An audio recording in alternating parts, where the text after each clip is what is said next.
Você já ouviu falar dos Matacas, uma dinastia de reis de Moçambique, e um deles possuía cerca de 600 esposas.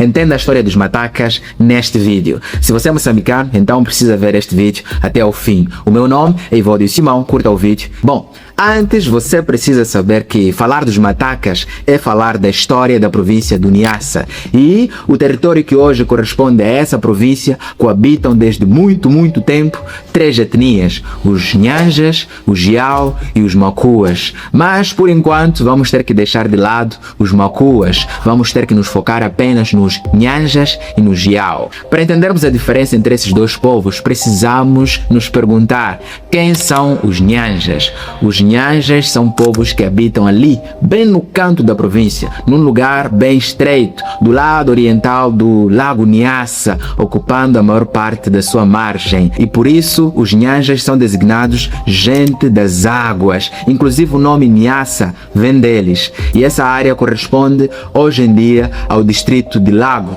Metangula. E agora, quem são os Yao? Os Yaos são povos que habitam entre os rios Massins e Lugenda, a partir da zona do atual distrito de Mandimba até Rovuma. Isso significa que distritos tais como Lixinga, Sanga, Mavago, Muembe, Ngaúma, todos esses distritos fazem parte do território Yao. E esse território é montanhoso e por isso os Yao são designados gente das montanhas. Até aqui estamos juntos, certo?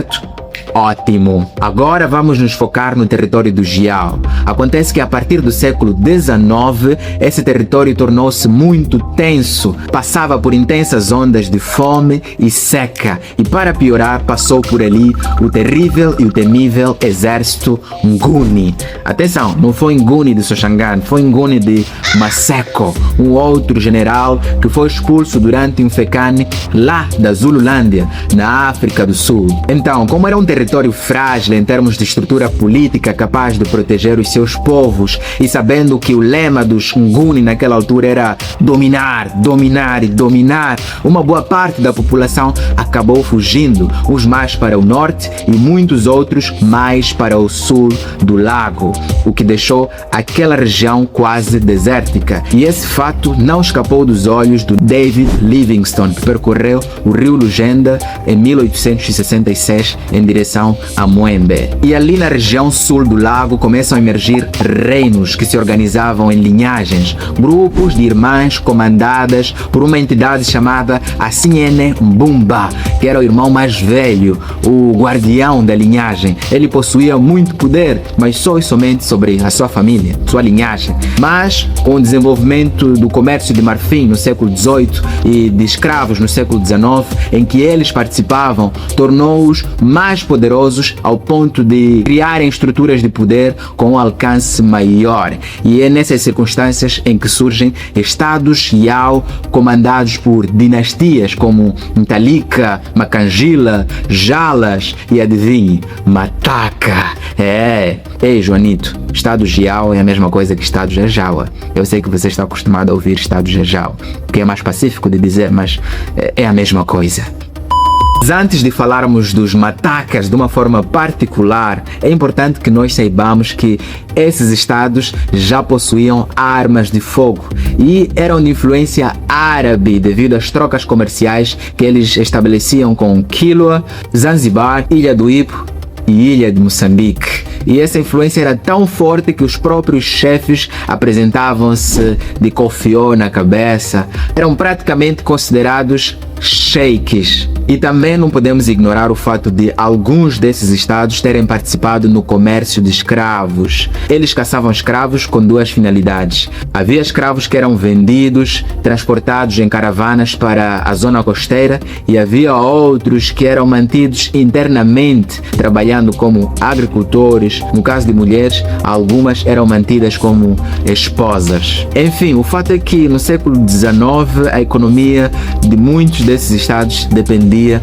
basicamente disso. Agora pronto, já temos o nosso bolo. Estamos preparados para falar dos Matacas, os considerados mais poderosos dos Yao. O estado de Mataca foi fundado por Chinyambi, o famoso Mataca I, por volta de 1850. Ele tinha uma estrutura política muito organizada e o Mataca comandava tudo a partir de Muembe, que era a capital do estado. Apanha essa, ele tinha cerca de 600 intocáveis esposas espalhadas em 8 aldeias.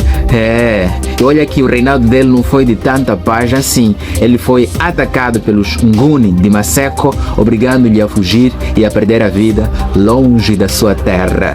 A seguir veio o seu sobrinho Shinyenye, o Mataka II, que teve de enfrentar os piores Nguni, os Makwanguaras, que capturaram e afugentaram várias pessoas para as montanhas. Depois veio Shibanamali, o Mataka III, que enfrentou não só os Makanguaras, como também o exército colonial português. Depois veio Nkumpu, o Mataka IV. Esse não tem história, foi envenenado logo que ascendeu ao trono.